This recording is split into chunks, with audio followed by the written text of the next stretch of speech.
અમાન્ય સ્વામિનારાયણ ભગત આવેલા છે દાદા, એને આ ગિફ્ટમાં આપવા માટે આખો સિલ્વર પૂજા સેટ લીધેલો છે. તો આપણે એનો રિવ્યુ જાણીએ. ભાઈ અમારે ત્યાંથી તમને વસ્તુ કેવી લાગી, સ્વભાવ કેવો લાગ્યો અને ભાવ કેવો લાગ્યો અમારી વસ્તુનો બધામાં? પેલા તો આ ગીપ અમે લીધી ને એની પહેલા એક બીજી ગીપ અમે ચોઈસ કરી હતી. એની મેં ઘેરે બતાવવા લઈ ગયા હતા. બતાવવા લઈ ગયા જર્મન પછી સિલ્વર. હે જર્મન સિલ્વર. જર્મન સિલ્વર નહીં, આ તે ઓલી ત્રિકોણ વાળી. હા હા.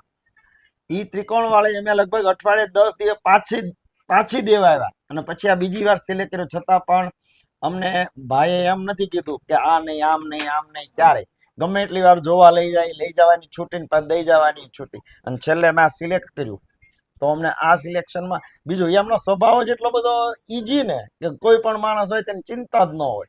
લઈ જાઓ, મૂકી જાઓ, દઈ જાઓ. આ ચોઈસમાં અમને એ બહુ સારું પડ્યું. બીજી બધી જગ્યાએ અમે ચોઈસ કરવા જતા હતા તો કહેતા હતા 24 કલાકમાં અમારે તમારી ચોઈસ કરીને તમારે અમને જવાબ આપવાનો અથવા વસ્તુ પાછી લઈ જવાની. નહીં, અમારો તો આ તો જો કે દાદાનો પ્રેમ ભાવ છે એટલો.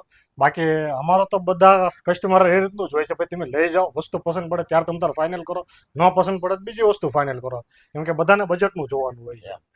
અને મેં ઘણી દુકાને ગયા પણ બધાને એક જ રિવ્યુ આવતો હતો કે બસ 24 તમે લઈ જાઓ, 24 કલાકમાં પાછું આપી જાઓ. અને અહીંયા ઈ સિસ્ટમ નહોતી. અહીંયા નહીં, એ તો જો દાદા હારે અમને એનો સ્વભાવ દાદાનો સારો છે એટલે આપણે દાદા હારે કામ કર્યું છે. અને અમને મજા આવી. હજી એક સેટ માં અહીં લેવા આવ્યા છે, એક સેટ હજી ઘેરે પડ્યો જ છે સેમ્પલ નો. હજી લઈને નથી આવ્યા પાછો અમે.